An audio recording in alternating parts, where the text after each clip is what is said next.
कराने जा रहे हैं एग्जाम्पल 6 डीके। दूसरे मेथड का नाम है हमारे credit balance as per passbook. ठीक है, ये बिल्कुल वैसे ही होगा जैसे मैंने आपको सिखाया था debit balance as per cash book. ठीक है जी, एग्जाम्पल 6 डीके का लेटेस्ट एडिशन है डीके का। बैंक रिकंसिलिएशन स्टेटमेंट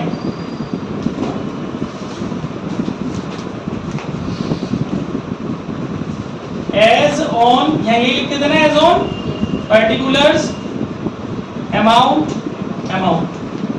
ठीक है गाइस, देखिए फटाफट से हमारे क्वेश्चंस किस तरीके से हैं। एग्जांपल 6 ओके, डीके का एग्जांपल 6 नहीं करना है, सॉरी माय मिस्टेक, क्योंकि डीके का जो एग्जांपल 6 है वो ओवरड्राफ्ट है, वो थोड़ी बोला था मैंने आपको बोला था credit balance as per passbook वाला करना है।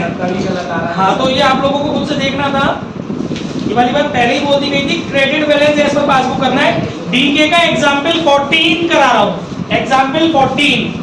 जिन लोगों को अभी कम समझ में आया है वो ध्यान से देखना, जिनके टेस्ट में नंबर कम आए हैं फटाफट फिनिश करते हैं। एग्जांपल 14 डीके 14 यहां लिखा हुआ है on 31 March 2017 bank passbook of Mohan showed a balance of 15,000 to his credit। देखिए क्लियर लिखा है पासबुक क्रेडिट, यानी credit balance as per passbook, credit balance as per passbook कितना दिया है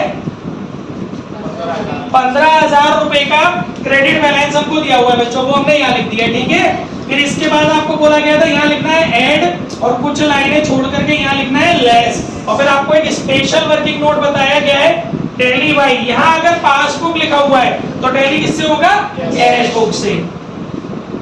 ठीक है बेटा, जल्दी से रिपीट कर देता हूँ, 5 स्टेप्स है, 4 से 5 स्टेप है। पहली स्टेप मीनिंग समझना है, दूसरी स्टेप काम पहले कौन कर रहा है, अगर काम पहले हम कर रहे हैं तो पहला वर्ड यूज होगा कैश बुक, और काम पहले बैंक कर रही है तो दूसरा पहला वर्ड यूज होगा पासबुक। फिर तीसरी स्टेप पैसा किसका है, credit balance as per passbook भी हमारा पैसा होता है।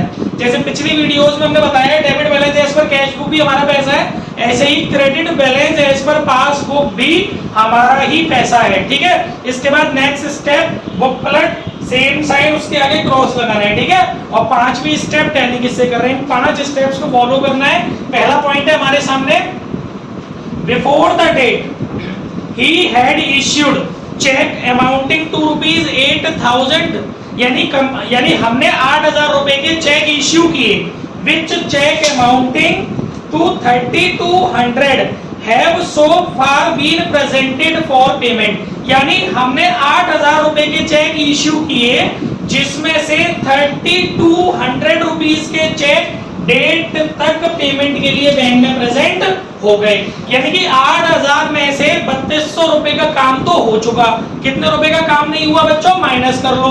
जब आप 8,000 में से 3,200 को माइनस करोगे तो आपका कितना आएगा 4,800। तो बच्चों ये जो एंट्री होगी वो कितने अमाउंट से होगी, 4,800 से। पहली स्टेप काम पहले कौन कर रहा है, हम कर रहे हैं, तो पहला वर्ड आएगा कैश बुक, क्योंकि चेक इश्यू हम करते हैं। ठीक है, ये पैसा किसका है, हमारा, हमारे पैसे हम किसी को चेक इश्यू करेंगे तो क्या कर देंगे, माइनस। बुक पलट, सेम साइन क्रॉस, टैली किससे कर रहे हैं, कैश बुक क्या बोल रही है, माइनस, एंट्री जाएगी माइनस में। Cheque issued but not presented for payment, amount आ गया 4,800। अलीशा समझ में आ गया। नेक्स्ट पॉइंट है इसके बाद, he had also a check of 2,200 paid by him into the bank on 26 मार्च। ठीक है, डेट के अंदर हमने एक चेक बैंक में जमा किया, is not yet credited in the passbook, हमने एक चेक डिपॉजिट किया पर वो चेक अभी तक पासबुक के अंदर क्रेडिट बैंक ने नहीं किया है। तो गाइस पहले काम हमने किया है कैश बुक, पैसा किसका है, हमारा, हम अपने पैसे में पैसे जमा करने जा रहे हैं तो बैलेंस अपने घर में बढ़ाएंगे। बुक पलट, साइन सेम, आगे cross, tally by cash book बोल रही है प्लस, एंट्री जाएगी प्लस में। Cheque paid into bank but not collected, but not credited, जिस बच्चे को नहीं समझ में आ रहा अपने आप से पूछ लेना, तुरंत से पूछ लिया करो। 2,200, कोई डाउट है यहाँ तक किसी बच्चे के मन में? सृष्टि आपको समझ में आ रहा है मैडम, कोई दिक्कत है, पक्की बात है? नेक्स्ट पॉइंट है, he had also received a check of for 500 which although entered by him in the bank column of cash book. मतलब मुझे किसी से चेक मिला, उस चेक को मैंने अपनी कैश बुक के बैंक कॉलम में लिख लिया, but omitted to be paid into bank, पर उस चेक को बैंक में भेजना भूल गए। तो काम पहले मेरे घर में ही हुआ है क्योंकि मैंने लिखा है, पहला वर्ड आएगा कैश बुक, पैसा हमारा है और हमें चेक मिलेगा तो हम उसको प्लस करेंगे अपना बैलेंस कि भैया मेरा बैलेंस बढ़ जाएगा। बट जब आपने बैंक में ही नहीं भेजा है तो काम होगा ही नहीं, तो बुक पलट, सेम साइन आगे cross, tally by cash book entry जाएगी प्लस में, चेक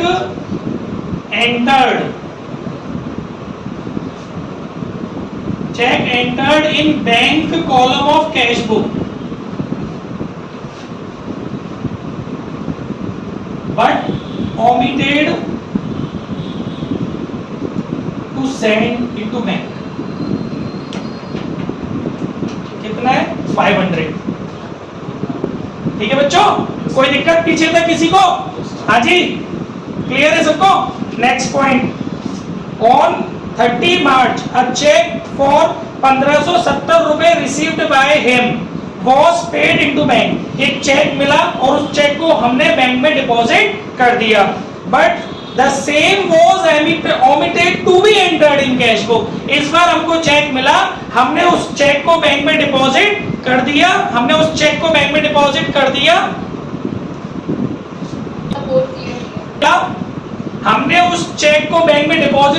पर हम अपनी कैश बुक में ही एंटर करना भूल गए। तो भाई जब हम किसी काम को करते हैं तो यानी कि ये काम पहले कहां पर हुआ होगा?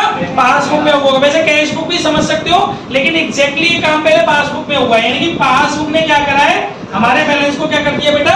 प्लस कर दिया। क्या हमने अपने बैलेंस को प्लस किया? नहीं। तो बुक पलट, सेम साइन आगे cross, tally by cash book plus नहीं, ये चीज आप ऊपर नीचे भी कर सकते थे, कोई फर्क नहीं पड़ता इसका। तो टैली बाई कैश बुक, तो ये एंट्री जाएगी माइनस में, cheque paid into bank but omitted to be recorded in cash book,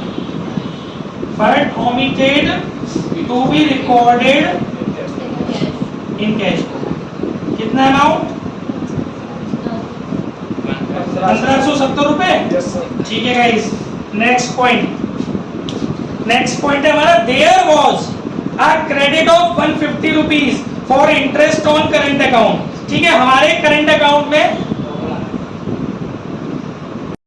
हमारा second last point, there was a credit of 150 rupees for interest, यानी हमारी बैंक ने हमको हमारे करंट अकाउंट पर इंटरेस्ट प्रोवाइड किया है, क्योंकि वहां क्रेडिट वर्ड यूज हुआ है। अगर इंटरेस्ट के लिए डेबिट वर्ड यूज हुआ होता ना तो हम इसे ऐसे ट्रीट करते कि बैंक ने हमसे इंटरेस्ट चार्ज किया है, लेकिन right now the statement is there was a credit by bank in for our current account. तो इंटरेस्ट का हमारे अकाउंट में क्रेडिट हुआ है, तो पहले ये काम किसने किया है? पासबुक ने। और पैसा हमारा है तो बैंक हमें हमारे पैसे पे ब्याज देगी, तो पासबुक में क्या करेगी? हमारा बैलेंस बढ़ा देगी, बाकी बुक पलटो, सेम साइन क्रॉस। ऐसा क्यों? क्योंकि दूसरी तरफ इंफॉर्मेशन नहीं पहुंचती है। Tally by cash book entry जाएगी माइनस में, interest credited by bank. Amount कितना है? 500, 200, 150। इसके बाद नेक्स्ट पॉइंट है इसके अंदर, enter debit of ₹25 for bank charges. आपको पता है बैंक अपने चार्जेस ले रही है, तो काम पहले बैंक ने किया है, पहला वर्ड आएगा पासबुक, हमारा पैसा है और बैंक हमसे पैसे ले रही है, अपने इन चार्जेस को माइनस करेगी, बुक पलट, सेम साइन आगे cross, tally by cash book entry जाएगी प्लस में, क्योंकि कैश बुक कह रही है माइनस मत कर, एंट्री किसमें जाएगी बच्चों? प्लस में। Bank charges charged by bank. नहीं, ऐसा नहीं रटना है कि लेस वाले ऐड होते हैं और ऐड वाले लेस होते हैं। इस तरीके की कोई भी अवधारणा मन में नहीं बनानी है, सब कुछ रूल वाइज करना है, क्योंकि कई सारी ऐसी एंट्री होंगी जो अपोजिट नहीं जा रही होंगी, इसलिए रटा रटी मत करो। नहीं रटो। 22,2725 जैसे वो शिकायत है, सेम वही चीज है। 15 और 2 17,725। सिर्फ इसमें जीजाजी चेंज हुए हैं, टैली वाला चेंज हुआ है, केवल पास की जगह कैश हो गया, बाकी पूरा कॉन्सेप्ट वही है। 4800 और 1563, 63 और 1 64, 4800 15 63 ही हुआ ना, 63 और 1 64, 6520। और इसमें से इसको घटाओगे 17,000 में से 6,000 गए तो बचे आपके 11,000, 700 में से 500 गए तो 205, 11,205। यस 11,205। और ये हो गया इनका अपोजिट, क्रेडिट का opposite debit balance as per pass का अपोजिट कैश। तो answer will be debit balance as per cash book. मतलब जब debit balance as per cash book balance दिया होता है तो हमारा मेजरली जो आंसर आता है वो होता है credit balance as per passbook. और जब credit balance as per passbook answer question में दिया होता है तो हमारा जो आंसर रहता है वो debit balance as per cash book. Sometimes कुछ एक्सेप्शंस है, वो आगे की वीडियोस और आगे के लेक्चर्स में कवर कर लेंगे। Debit balance as per cash book, ठीक है गाइस।